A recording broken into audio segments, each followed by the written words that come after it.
From the Steinwald Library, a story of knowledge and love. Hello, dear listeners.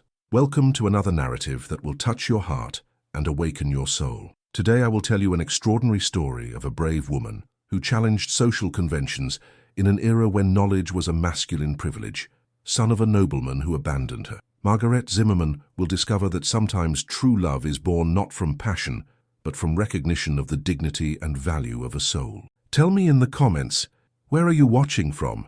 I want to meet my dear followers scattered across England, America, and the world. And don't forget, if this story moves you as it moved my heart, leave that loving like and subscribe to the channel for more narratives that feed the soul. Thais, 1852, 5 years after the initial events. City, Island of Föhr, North Sea, Kingdom of Prussia. The wind howled against the windows of the small stone house like a wounded animal seeking shelter. Margaret Zimmermann lifted her eyes from the Latin manuscript she was translating by the trembling candlelight, her fingers still stained with blue ink. At 27 years old, she bore in her features the serenity of one who had learned to find strength in silence. "Mama, who is Kay knocking?" Wilhelm's voice echoed from the corner where he played with star maps, his words stumbling delicately as always happened when he felt uneasy. Margaret felt her heart race before even opening the door. On the threshold, soaked by the rain and carrying a feverish child in his arms, stood Friedrich von Steinwald. His blue eyes, which she had kept in memory as symbols of betrayal and abandonment, now pleaded for help that only she could offer. The silence between them was more eloquent than 1,000 words. Wilhelm hid behind his mother, but his curious eyes couldn't look away from the stranger who brought with him the scent of lavender and ancient parchments. Was destiny laughing at the wounds of the past, or offering a second chance that neither of them dared to hope for? 5 years before, the corridors of Steinwald Castle resonated with the whisper of pages being turned and the delicate scratching of Margaret's quill on parchment.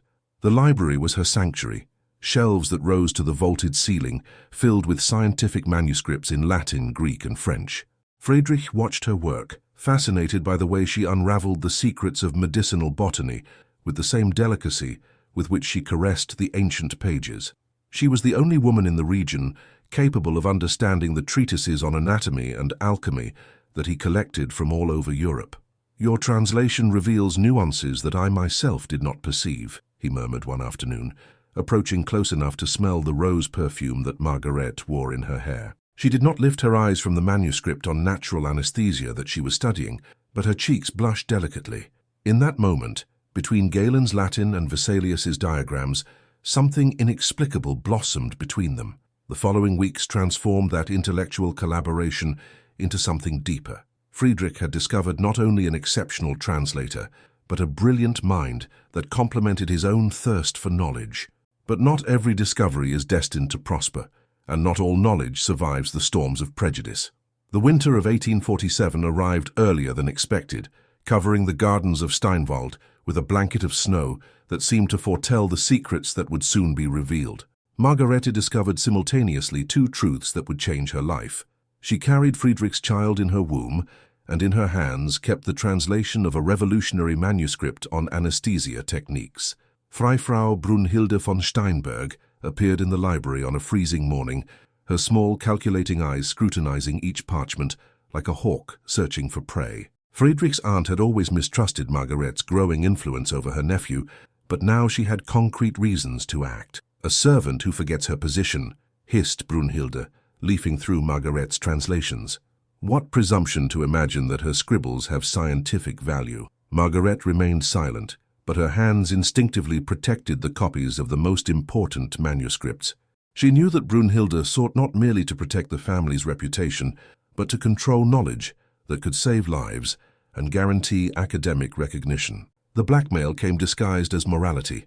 Either you disappear with your shame, or I ensure that no German university ever accepts a translation signed by you. When knowledge becomes hostage to power, even the brightest minds can be silenced by the echo of their own discoveries. March brought a snowstorm that seemed determined to erase Margaret's tracks as she fled through the frozen roads of Bavaria. In her simple luggage, she carried more than personal belongings, carefully hidden copies of scientific correspondence and the anesthesia manuscript that could revolutionize medicine. Friedrich found her at an inn on the banks of the Danube, her dark hair covered with snowflakes and her eyes full of a determination he didn't recognize. The confrontation between them was more silent than noisy, punctuated by words that carried the weight of unspoken accusations. "Is your science worth more than your conscience?" Margaret finally asked, her voice firm despite the vulnerability of the situation. Friedrich tried to explain his absence, the scientific journey to Berlin that had prevented him from protecting her when Brunhilde attacked, but the words sounded hollow before reality. He had chosen academic prestige when she most needed protection. In farewell, Friedrich promised to find her when he returned. Margaret only smiled with the sadness of one who had learned that not all promises are made to be kept. The carriage moved away in the snow, taking with it not only a wounded woman, but scientific secrets that would remain guarded for years. Some farewells are necessary so that true love can flourish in the fertile soil of repentance and redemption. The island of Föhr received Margarete with salty winds and the rustic hospitality of a people accustomed to strong women.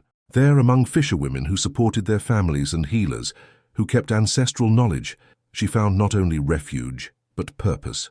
Wilhelm was born on an autumn dawn, his first cries mixing with the sound of seagulls. He was a child with intense blue eyes and a delicate stutter that contrasted with an extraordinary memory.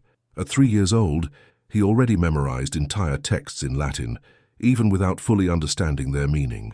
"Mama, why do words sometimes run away from me?"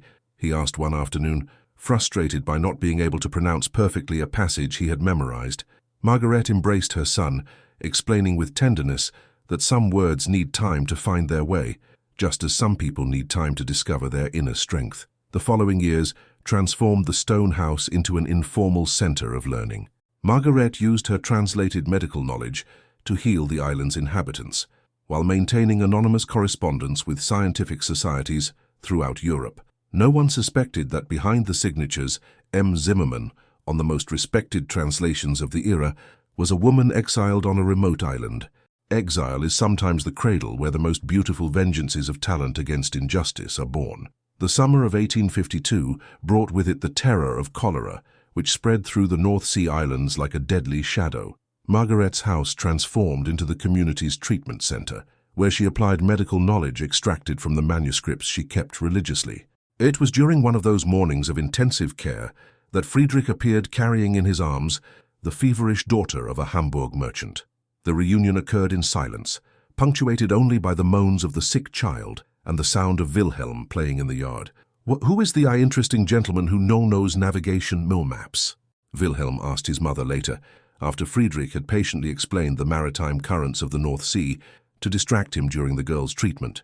Margaret observed, fascinated, how Wilhelm's stutter completely disappeared when he conversed with Friedrich about geography and astronomy. It was impossible not to recognize the inherited intelligence and family traits that revealed themselves in the boy's features.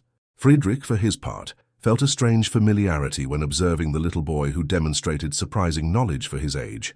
The Hamburg child recovered in 3 days, but Friedrich remained on the island for an entire week, as if seeking courage to formulate questions whose answers he already suspected.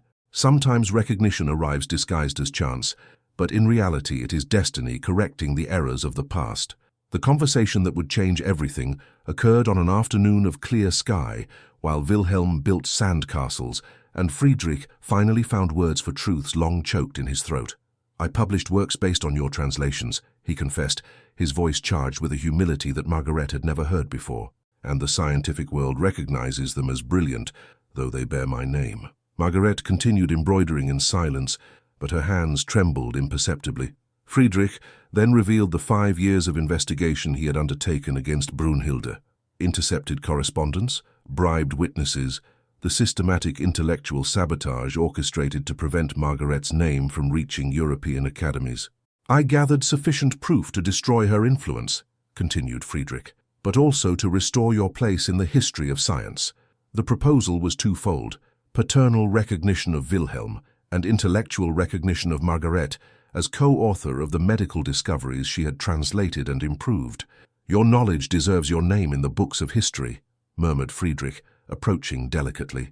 Margarete raised her eyes for the first time, and in them Friedrich saw no longer the wounded woman of 5 years before, but someone who had learned to value her own dignity above any external recognition. True love sometimes needs to learn to ask forgiveness before deserving a second chance. The spring of 1853 brought Margaret, Wilhelm and Friedrich to the cobblestone streets of Nuremberg, where not only a question of family honor would be judged, but a precedent about feminine intellectual rights that would resonate for decades. Brunhilde appeared at the tribunal dressed in black, as if mourning the very reputation she was preparing to defend. Her accusations were twofold: Margaret's improper conduct and plagiarism of the Steinwald family's scientific works. Wilhelm sat beside his mother, his 5 years of age making him a silent witness to a moment that would define not only his future, but his understanding of justice and knowledge. The innovative element of the trial were the witnesses, members of scientific societies from Heidelberg, Munich, and even Vienna, who came to defend the exceptional quality of the translations signed by M. Zimmermann. Friedrich then presented the correspondence that proved Margaret's intellectual authorship, her marginal annotations that improved the original texts, her own discoveries about natural anesthesia that complemented classical knowledge. During the presentation of evidence, Friedrich made the paternal recognition of Wilhelm before the tribunal, transforming legal questions into a public declaration of responsibility and repentance. Justice sometimes flourishes in unexpected places, especially when knowledge becomes an ally of truth. The tribunal's sentence echoed through the corridors of Nuremberg like a cry of freedom that would be heard in universities throughout Germany. Margaret conquered not only legal victory, but established precedent on feminine copyright that would open doors for future generations of scholars. Wilhelm was officially recognized as heir to the Steinwalds, but Margaret conquered something more precious: rights over her own translations and the status of scientific collaborator recognized by the University of Munich. Brunhilde was banished not only from social circles, but from scientific academies, her name forever associated with intellectual sabotage and obscurantism. The victory had the taste of vindication, but also of responsibility. Margaret became the first woman listed as an official translator at a German university, carrying on her shoulders the hopes of all those who would come after her. In the carriage that carried them back to Föhr, Wilhelm asked, "Mama, now do I have two names?" Margaret smiled, perceiving that her son referred not only to the surnames Zimmermann and von Steinwald, but to the two worlds he could now inhabit, that of science and that of affection. Friedrich held her hand in silence, understanding that he had reconquered not a submissive wife, but an intellectual partner whose dignity he would never again question. Some recognitions arrive late, but when they arrive, they transform not only the present, but redeem all the sufferings of the past. The wedding occurred on a spring morning of 1855 in the small Lutheran church of Föhr, with bells that rang over the sea like a promise of renewal. Margaret wore a simple blue linen dress, and Wilhelm, now 8 years old, carried the rings without stuttering a single word. The ceremony combined local traditions with Lutheran solemnity, but what made it special was the promise that Friedrich made before everyone. "I take you not only as wife, but as partner of mind and heart, promising to honor your knowledge as much as your love." The stone house transformed into an informal laboratory where Friedrich conducted research while Margaret translated and complemented his findings. Intellectual collaboration became the foundation of a relationship that grew with each shared discovery. Wilhelm, who had completely overcome his stutter, became a natural bridge between the couple's scientific knowledge and the practical wisdom of the islanders. At 8 years old, he already spoke 4 languages and demonstrated particular fascination with naval medicine. When the couple's first child was born, Friedrich insisted that the birth certificate include a special note: Margaret von Steinwald, co-author of this life and of all the discoveries it will bring to the world. The island of Föhr prospered with the couple's presence, becoming an informal center of marine medical studies that attracted scholars from all of Northern Europe. True love not only unites two hearts, but multiplies the potential of both to transform the world around them. In 1862, 15 years after Margaret's first exile, the Steinwalds' house in Föhr had become a small center of knowledge that rivaled some minor universities. Wilhelm, at 15, was precociously accepted at the University of Heidelberg to study medicine and chemistry. Margarete published her first own work, Traditional Medicine of the Northern Islands, Ancestral Knowledge and Modern Science, which became a reference for natural pharmacology scholars throughout Europe. Friedrich, inspired by his wife's success, established an annual scholarship for women translators, ensuring that other talented women like Margaret could develop their gifts without depending on masculine benevolence. "We built not only a family," reflected Friedrich one afternoon, watching the three younger children play in the yard while Margarete corrected proofs of her second work, "but a precedent for the future."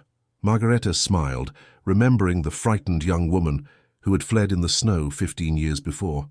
Now, at 42 years old, she was recognized as one of Germany's principal authorities on natural medicine, mother of 4 children educated without gender distinction, and wife of a man who had learned to love not only her beauty, but her intellect. Wilhelm wrote regularly from Heidelberg, his letters filled with scientific discoveries and respectful references to the Steinwald method of collaborative research that he had learned observing his parents. Sometimes the greatest legacy we can leave is not the discoveries we make, but the doors we open so that others can discover even more. The autumn of 1864 brought a letter from Heidelberg that made Margaret cry with pride and nostalgia. Wilhelm, now 17 years old, wrote about his first scientific presentation at the university. "Dear parents, today I presented my theory on blood circulation in marine environments, based on observations we made together in Föhr. When the professor asked about my methodology, I responded that I learned with the Steinwald duo, explaining how true science is born from collaboration between complementary minds. Several colleagues were impressed to discover that my mother is the famous M. Zimmermann, whose translations we study in medical history classes. One of them asked if she could translate some Byzantine manuscripts on naval anatomy, and I promised to send the proposal. Father, your intuition about natural anesthesia is being validated by new experiments with ether. Mother, your studies on medicinal plants of the islands have become obligatory reference for anyone studying maritime pharmacology. I miss the afternoons when we worked together, but I carry your lessons as a compass for my future. In Heidelberg, I am known not only as Wilhelm von Steinwald, but as the son of a pioneer and a visionary." Margaret folded the letter carefully, keeping it in the same trunk where she maintained the manuscript she had saved in her flight from Steinwald years before. "Children are the most beautiful continuation of all the dreams we managed to plant despite life's storms." In the winter of 1865, a sealed letter with the University of Berlin's seal arrived in Föhr, bringing a proposal that would test everything Margaret had built, the invitation to assume Prussia's first feminine chair of scientific translation. Friedrich found Margaret in the yard, observing the turbulent sea while holding the still-closed letter. At 40 years old, she preserved the same serene elegance from her librarian days, but her eyes now reflected wisdom conquered through struggles and victories. "It's the chance to show the world that women can not only translate knowledge, but create it," murmured Friedrich, reading the proposal over his wife's shoulder.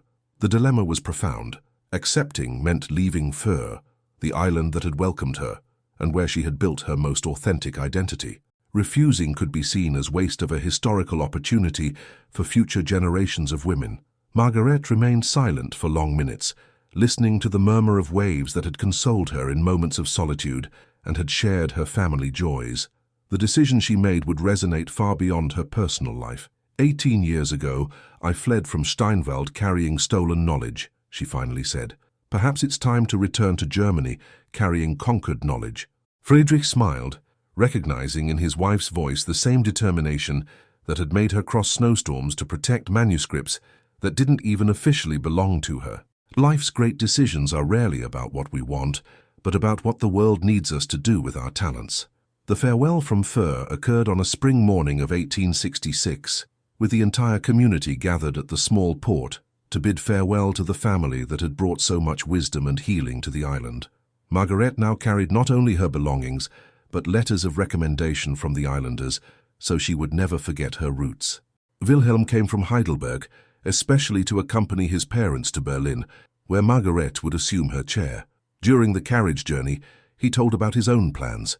After graduating, he intended to establish an institute of maritime medicine that would honor both scientific knowledge and popular wisdom. "Your mother taught me that true knowledge has no gender, only value," Friedrich said to his son, "and that courage sometimes means building bridges where others see only abysses." In Berlin, Margaret was received as a scientific celebrity, but always maintained the simplicity she had learned in Föhr.